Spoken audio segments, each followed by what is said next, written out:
ఆధ్యాత్మిక మార్గదర్శనం శుభప్రదం కార్యక్రమానికి స్వాగతం.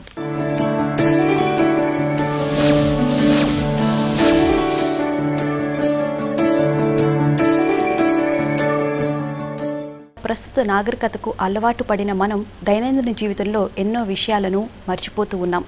అలా కాకుండా మన పూర్వీకులు సూచించినటువంటి ఆచరించాల్సిన అనేక విషయాల గురించి ఈరోజు తెలుసుకోబోతున్నాం.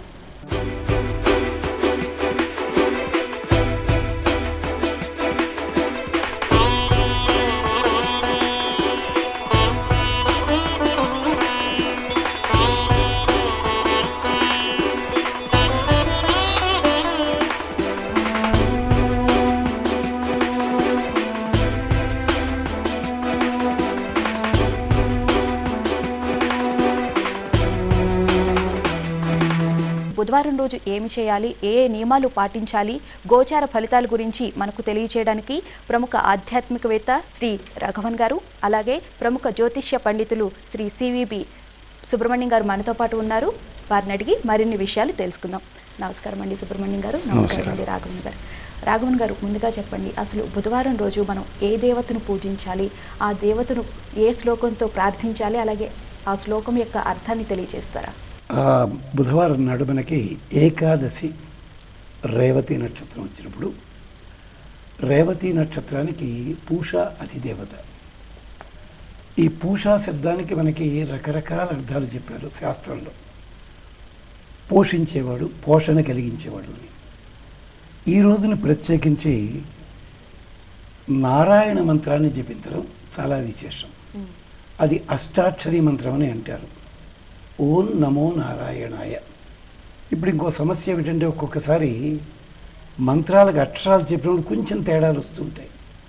ఈ మంత్రానికి ప్రత్యేకత ఏమిటి అంటే, ఉపనిషత్తు శాస్త్రం కూడా చెప్పింది, ఓమిచ్చగ్రే వ్యాహరేత్ నమయతి పశ్చాత్ నారాయణాద్యేత్యుపరిష్టాత్ వరస చెప్పింది.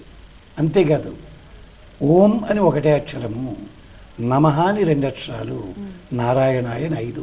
ఇక అనుమానం లేకుండా దీన్నే పెద్దలు కూడా వాగస్తి వశవర్తిని నారాయణ శబ్దోస్తి. నాన్న, నీ నాలిక నీ చేతిలో ఉంది హాయిగాను, నారాయణ తప్పు పలుకుదామన్నా పలకడానికి వీల్లేని చక్కటి మంత్రం ఉంది కదా, ఇది ఎందుకు చదవరా అబ్బాయి అంటారు. అంచేత ఓం నమో నారాయణాయ ఇది చాలా సులభమైన మంత్రము. ఈ మంత్రాన్ని యథాశక్తి అంటే కనీసం 11 సార్లు 108 వరకు కూడా చక్కగా ఆరాధన చేసి, అంటే ఇష్టదైవాన్ని నారాయణ స్వరూపంగా, అంటే సకల ప్రపంచంలో వ్యాపించి ఉన్న పరతత్వము అన్న భావనతోటి ఆరాధన చేసినట్టయితే చాలా విశేషం. అది సంగతి. సుబ్రహ్మణ్యం గారు, మరి బుధవారం నాటి పంచాంగాది వివరాలు తెలియజేస్తారా? దుర్ముఖనామ సంవత్సరం, ఉత్తరాయణం, వసంత ఋతువు, వైశాఖ మాసం, కృష్ణపక్షం, ఏకాదశి, బుధవారం. ఏకాదశి రాత్రి 9:46 దాకా ఉంది. రేవతి రాత్రి 10:35 దాకా ఉంది. వర్జం ఉదయం 11:36 నుంచి మధ్యాహ్నం 1:04 వరకు ఉంది. దుర్ముహూర్తం కూడా 11:48 ఉదయం నుంచి మధ్యాహ్నం 12:39 వరకు ఉంది. అమృతకాలం రాత్రి 8:23 నుంచి 9:51 వరకు ఉంది. ఈరోజు విశేషాల్లో ఏకాదశి, ఏకాదశ్యాం అఘం భుంక్తి. ఏకాదశి నాడు మామూలుగా అన్నం తినేస్తే అది అన్నం కాదు, పాపమే తింటున్నాడు అంటుంది శాస్త్రం. కాబట్టి ఏకాదశి నాడు ఫలహారం చేయాలి, పళ్ళే తింటే చాలా మంచిది. అలా కాని పక్షంలో ఏ ఉడికించిన పిండిలాంటి పదార్థాలు తీసుకోవచ్చు. ముఖ్యంగా ఉప్పు, కారం ఇవి 2 ఆహారంలో వాడకపోవడం మంచిది. అలాగే ఒకసారి తినాలి రోజు మొత్తం పైన. అలాగే రాత్రి అంతా కూడా మన స్వామివారు చెప్పినట్లుగా నారాయణ నామంతో జాగారం చేయాలి. అంటే జాగారం చేయమని మామూలుగా చెప్పేస్తే ఏ సినిమాకు వెళదాం లాంటి ఆలోచనలు జనాల్లో వస్తున్నాయి. అందుకని ఉపవాసం అంటే భగవంతుని యొక్క సమీపమునందు మనసును లగ్నం చేసి ఆయన గుణగణాలను కీర్తించుకోవడం, స్మరించుకోవడం, రూపాన్ని స్మరించుకోవడం, నామాన్ని స్మరించుకోవడం, అలా కాలాన్ని వెచ్చించాలి. అలా కనుక చేసినట్లయితే ఏకాదశి యొక్క విశేషం తప్పనిసరిగా అనుకూలమైన ఫలితాన్ని ఇస్తుంది.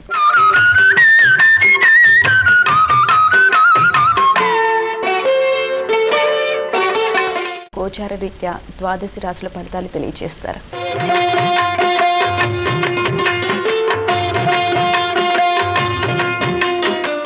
మేషరాశి వారికి జన్మరాశిలో బుధుడు ఉన్నాడు, వ్యయస్థానంలో చంద్రుడు ఉన్నాడు, పంచమంలో గురుడు ఉన్నాడు. కాబట్టి ఈ గురుడు ఉన్నటువంటి వారు ఏం చేస్తే బాగుంటుంది అంటే, గురులకు అధిష్టానంగా దత్తాత్రేయుడిని వర్తమాన కాలంలో గమనిస్తూ ఉన్నాం. అందుకని ఏ నిర్ణయమైనా తీసుకునే ముందు శ్రీదత్త శరణం మమ అనే నామాన్ని ఉచ్చరించుకుని నిర్ణయాలు తీసుకున్నట్లయితే అది మనం దైవంపై భారం వేశాం కాబట్టి, దైవం అంటేనే ఆనంద స్వరూపుడు కాబట్టి మనం చేసేటువంటి పని, తీసుకున్నటువంటి నిర్ణయం ఆనందాత్మకం అవుతుంది.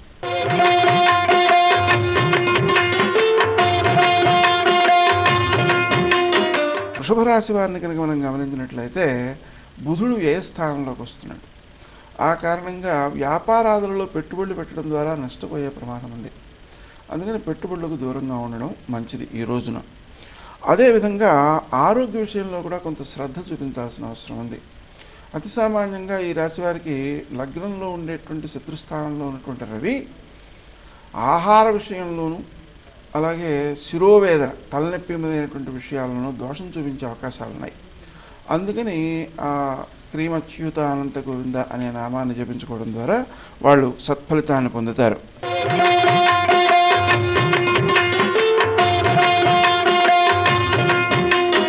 మిథున రాశి వారిని కనుక మనం ఆలోచన చేసినట్లయితే మనకు వ్యయస్థానంలో రవి శుక్రుడు ఉన్నారు. మనం ప్రభుత్వానికి చెల్లించాల్సినటువంటి పన్నులు ఏమైనా ఉన్నట్లయితే చేసేయడం మంచిది. ఎందుకంటే ఎలాగా ఖర్చు అవుతుంది కాబట్టి, వ్యయస్థానంలో రవి ఉన్నాడు కాబట్టి సక్రమంగా మనం చెల్లించడం మంచిది. ఇక శుక్రుడు వ్యయంలో ఉన్నాడు. ఆ కారణంగా అందమైన వస్తువుల్ని కొనడం కోసం రూపాయి వస్తువులు 10 రూపాయలకైనా సరే కొనేసేలాగా మనసు తాపత్రయపడుతుంటుంది. అందువలన ఖర్చు అనేది నేను చేత్తో చెయ్యను అనే నియమం పెట్టుకుంటే ఈరోజు మంచిది.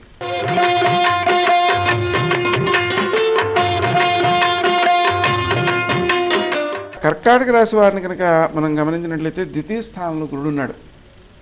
అందుకని వారు ఏది మాట్లాడినా దాన్ని ఎదుటివారు గౌరవిస్తారు, అంగీకరిస్తారు. కాబట్టి మాటలతో మనం పని పూర్తి చేసుకోవడం మంచిది.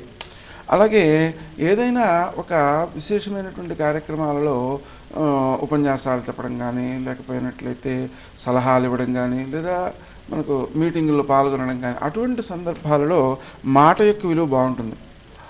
అయితే పంచమ స్థానంలో కుజుడు ఉన్నందువలన త్వరితంగా ఎదుటివారు మాట్లాడినప్పుడు ఉద్రేకపడేటువంటి ప్రమాదం ఉంది. అందులోనూ యథార్థవాది అనేటువంటి లక్షణం గురుడుకు ఉంది. అందుకని మనం ఇతరులతో విరోధాన్ని కొని తెచ్చుకునేటువంటి అవకాశాలు కూడా ఎక్కువ ఉన్నాయి. అందువలన ఈ విషయాల్లో జాగ్రత్తతో వెలగాల్సిన అవసరం ఉంది. అలాగే మనం ఈ ఉద్రేకానికి లోను కాకుండా ఉండడం కోసం శరవణ భవ అనే మంత్రాన్ని కనుక జపించుకుంటూ ఉన్నట్లయితే మనం కొంత దాన్ని నిగ్రహించుకునే అవకాశం ఉంది. ఎందుకంటే పంచమంలో గురుడు ఉన్నాడు, అక్కడ ఆ స్థానానికి వాడు అధిపతి కూడా. అందుకని మనం ఆ విషయంలో కొంత జాగ్రత్తతో వ్యవహరిస్తే విజయాలు ఎక్కువ సాధించవచ్చు.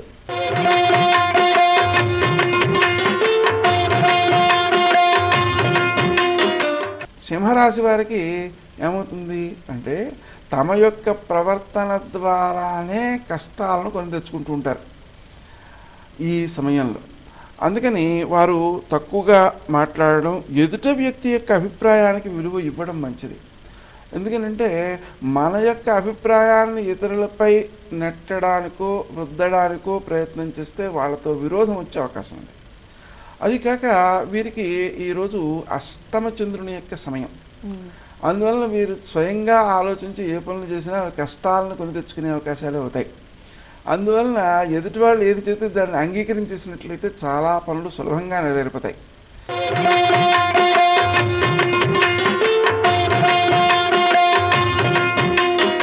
కన్యా రాశి వారు వీరికి వ్యయస్థానంలో గురుడున్నాడు. ఆ కారణంగా వీరు ఏ ఖర్చు చేసినా అది ఇతరులకు చాలా బాగా ఉపయోగపడుతుంది. అందువలన దాన ధర్మాలు, సేవా కార్యక్రమాలు మొదలైనటువంటి వాటిలో పాల్గొనడం వల్ల చక్కని సత్ఫలితాలు పొందుతారు. ఇంకా విశేషించి మనకు సప్తమ రాశిలో ఉండేటువంటి చంద్రుడు సామాజిక సంబంధాలను బాగా పెంచుతాడు. కానీ లగ్నాధిపతి అయినటువంటి బుధుడు అష్టమ స్థానంలో ఉన్నందువలన వీరికి సామాన్యంగా స్వయం నిర్ణయాలు కొంత కష్టాన్ని కలిగించే అవకాశం ఉంది. అందువల్ల ఇతరులకు ఉపకరించేటువంటి పనులు ఏ చేసినా అవి సత్ఫలితాలను ఇస్తాయి. తమ స్వలాభం కోసం చేసేటువంటి పనులు మాత్రం నష్టాన్ని కలిగించే అవకాశం ఉంది. అందుకని వీరు సుమంతో సుమంతో శ్రీ కార్తవీర్యార్జునాయన మహా అనే మంత్రాన్ని జపించుకుంటూ ఉండడం చాలా శ్రేయస్కరం. స్వాగతం.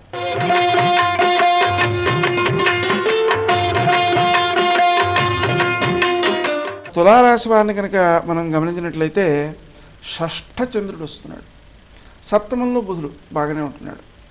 అయితే శుక్రుడు ఆ రాశికి అధిపతి అవుతూ అష్టమ స్థానంలో ఉంటున్నాడు. ఈ అష్టమ స్థానంలో ఉండడం వలన ఆరోగ్య విషయంలో కొంత అశ్రద్ధ కనిపించే అవకాశం ఉంది. అందువల్ల ఏ కొంచెం అనారోగ్య దోషాలు కనిపించినా కూడా వైద్య సహాయం తీసుకోవడం చాలా అవసరం. ఈ చంద్రుడు అనేటువంటి వాడు షష్టంలో ఉన్నందువలన అసంతృప్తి చాలా ఎక్కువగా ఉంటుంది. దాంతో ఏ పని చేసినా కూడా అసంతృప్తితో ఉండి ద్వితీయ కుజుని వలన దుర్భాషలాడేటువంటి అవకాశం ఉంది. దాని ద్వారా దగ్గర వారిని కూడా దూరం చేసుకునే ప్రమాదం ఉంది.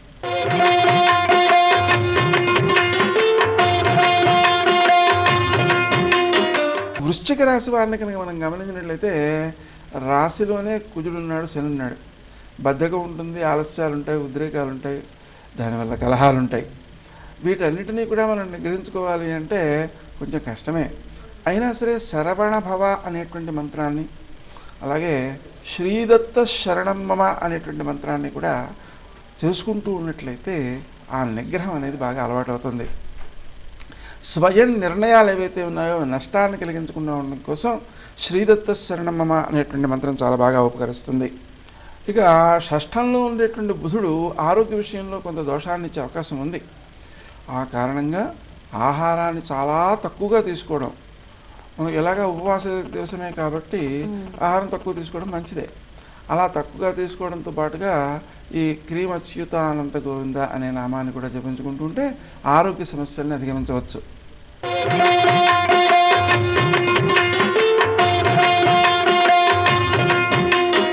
ధనుస్సు రాశి వారిని చూసినట్లయితే చతుర్థ స్థానంలో చంద్రుడు ఉంటున్నాడు. అంటే ఆహార ప్రీతి ఎక్కువగా ఉంటుంది. మరి ఈ ప్రీతిని మనం ఉపవాసం రోజున కొంచెం వదిలేసినట్లయితే ఉపవాసం భంగపడుతుంది. అందుకని కొంచెం గుర్తుపెట్టుకోవాలి, తక్కువగా తీసుకోవాలనే విషయం గుర్తుపెట్టుకోవాలి.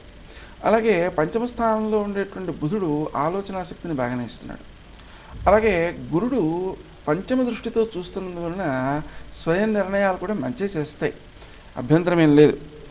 అయితే షష్ఠంలో సూర్యుడు అలాగే శుక్రుడు ఉండడం వలన ఇతరులపై విజయాన్ని సాధించాలనేటువంటి ఆసక్తి ఎక్కువగా ఉంటుంది. కానీ ఈ విజయం అనేటువంటిది అంత మంచిది కాదు. ఎప్పుడు కూడా ఈ కలహం అనేటువంటిది లేకుండా ఉండేలాగా మనం నిర్ణయాలు తీసుకోవాలి తప్ప ఘర్షణ అంటూ వచ్చాక విజయం అంటూ వచ్చినా వాళ్ళల్లో కలిగేటువంటి చెడ్డ భావనలు ఏవైతే ఉన్నాయో తర్వాతైనా మనకి అపకారాన్ని కలిగజేస్తాయి. ఓడిపోయిన వాడు ఊరుకోడు కదా. అందుకని ఇంకా విశేషించి వీరు తీసుకోవాల్సిన ముఖ్యమైన జాగ్రత్త, వ్యయస్థానంలో కుజశనులు ఉన్నారు అంటే వీళ్ళ ఖర్చు వీళ్ళ చేతిలో ఉండదు. విశేషించి ఈ ఖర్చు నష్టపెట్టేటువంటి అవకాశం ఉంది.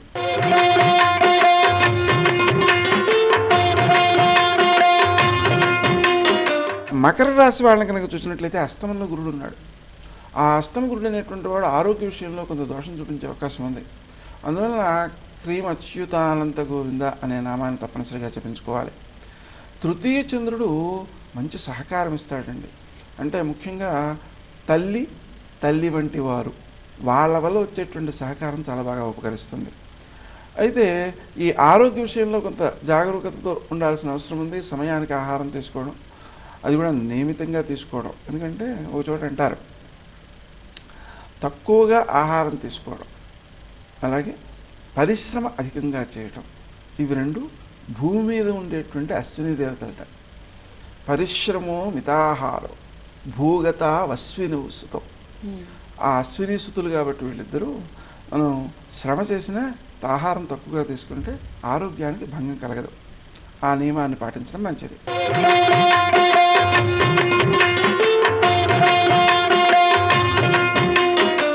కుంభరాశి వారిని కనుక గమనించినట్లయితే వారికి లగ్నంలో కేతు ఉన్నాడు, సప్తమంలో రాహు ఉన్నాడు. అందుకని సామాజిక సంబంధాలన్నీ కూడా ఆశ పెట్టేవిగా ఉంటాయి. ఆశకు లోబడితే నష్టపోతాం అన్నమాట. అందుకని దానికి లోబడకూడదు. ఆశా పాశం అనేటువంటిది చాలా పొడవైనది. దానికి లోబడ్డవాడు ఎక్కడా బయటపడ్డావు. కాబట్టి ఆశపడకుండా ఉండాలి. విశేషించి ఈ కుంభం అనేటువంటి రాశి మనకు బద్ధకాన్ని సూచిస్తుంది. ఆ బద్ధకాన్ని జయించాలి. ఇంకా విశేషించి ఏదైనా ఒక నిర్ణయం తీసుకునేటప్పుడు శ్రీరామ జయరామ జయ జయ రామ రామ ఈ మంత్రాన్ని కనీసం 108 సార్లు చేసుకుని ఆ తర్వాత నిర్ణయం తీసుకుంటే కార్యక్రమాలు విజయవంతమవుతుంటాయి. ఇంకా ద్వితీయంలో చంద్రుడు ఉన్నాడు కాబట్టి మాట్లాడింది ఎదుటి వాళ్ళు చక్కగానే అర్థం చేసుకుంటారు. అందువలన మాటలతో ఆనుకూల్యాన్ని సాధించవచ్చు.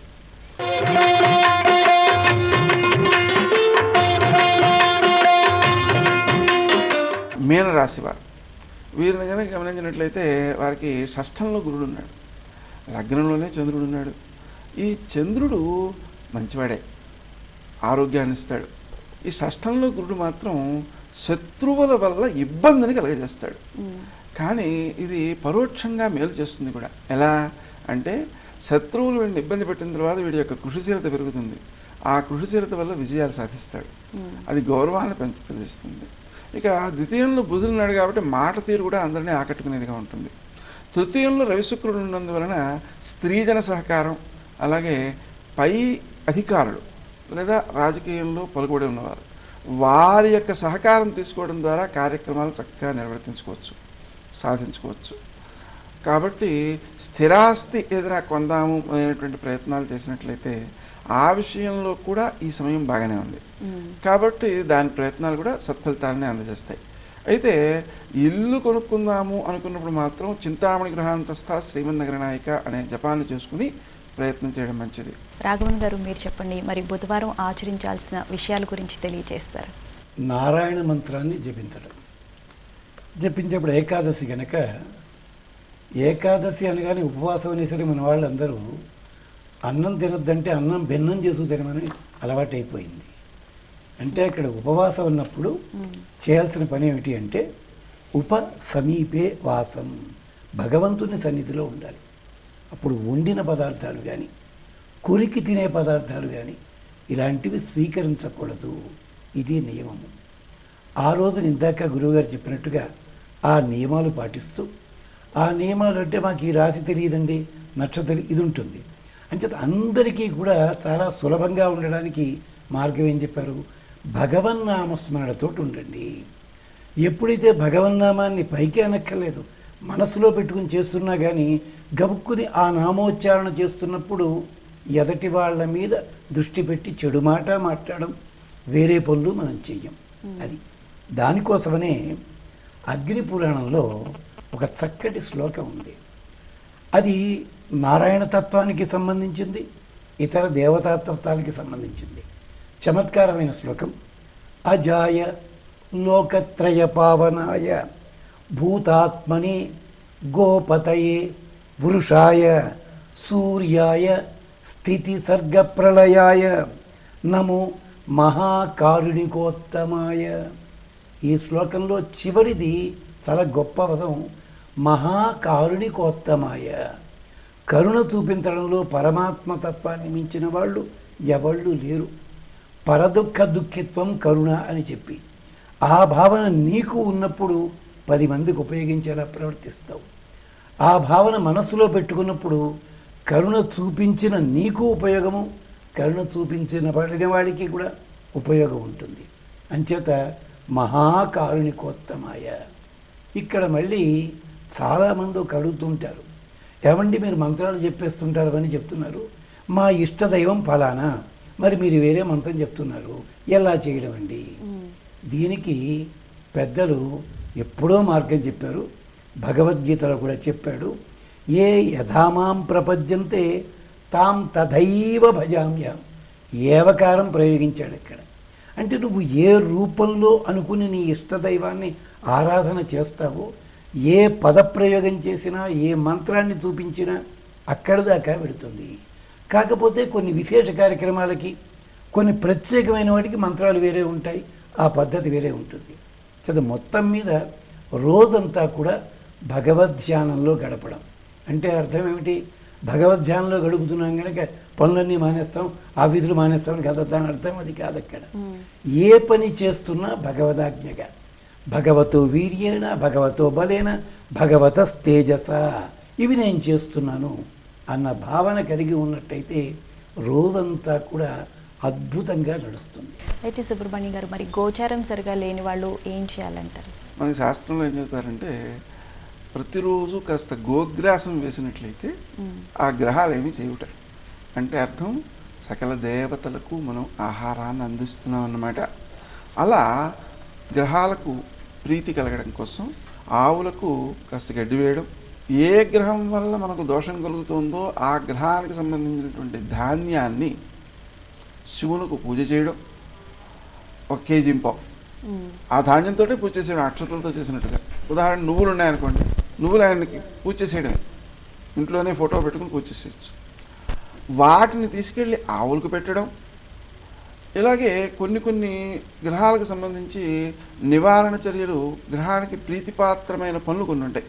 ఉదాహరణకి శని యొక్క దోషంతో బాధపడుతున్న వాళ్ళు ఉంటారు. వాళ్ళు ఏం చేయాలి అంటే ఖచ్చితంగా సేవా కార్యక్రమాల్లో పాల్గొనాలి. తల్లిదండ్రులు అయినటువంటి వాళ్ళకి రోజు సేవ చేసుకున్నారనుకోండి, వాళ్ళ జోలికి అసలు గ్రహాలే రావు. అందువలన మనకు అభివృద్ధికరమైనటువంటి కార్యక్రమాలనే సదాచారాలనే పేరుతో మనకు ఏర్పాటు చేశారు. ఆవును పెంచాలి, రోజు 2 అన్నదానం చేయాలి, ఒకరికి పితృదేవతలను ఉద్దేశించి దానం చేయాలి, ఒకరికి దేవతలను ఉద్దేశించి దానం చేయాలి, కాకి కాస్త అన్నం పెట్టాలి, కుక్కకి కాస్త అన్నం పెట్టాలి, పక్షులకు కాసిన గింజలు వేయాలి. ఏమిటి ఇవన్నీను అంటే మనలో ఉండేటువంటి దోషాలను నివారించుకునేటందుకు చేసే ప్రక్రియలు అన్నమాట. అందువలన ఇలాంటి మంచి ఆచరణలతో గ్రహముల యొక్క దోషాలని పూర్తిగా తొలగించుకోవచ్చు. అందువలన వాటికి లోబడాల్సిన అవసరం ఏం లేదు, దోషాలకి లోబడాల్సిన అవసరం లేదు. మనకు ధర్మశాస్త్రము, సామాజిక నియమము మొదలైనటువంటి వాటి ద్వారా మంచి చెడులను నిర్ణయించుకునేటువంటి వివేకాన్ని భగవంతుడు ఇచ్చాడు. ఆ వివేకాన్ని వినియోగించుకుని మంచి పనుల కోసం సమయాన్ని వెచ్చిస్తే మన సమయం అంతా సక్రమంగా నడుస్తుంది. ధన్యవాదాలండి రాఘవన్ గారు, ధన్యవాదాలండి సుబ్రహ్మణ్యం గారు. చాలా చక్కటి విషయాలు తెలియజేశారు శుభప్రదం కార్యక్రమంలో. చూశారు కదండి, బుధవారం రోజు ఏ దేవతను పూజించాలి, ఏ శ్లోకాన్ని పఠించాలి, అలాగే ద్వాదశి రాశుల గురించి కూడా తెలుసుకున్నాం కదా. ఇది ఇవాల్టి శుభప్రద కార్యక్రమం. రేపటి శుభప్రదంలో మళ్ళీ కలుసుకుందాం. అంతవరకు సెలవు, నమస్కారం.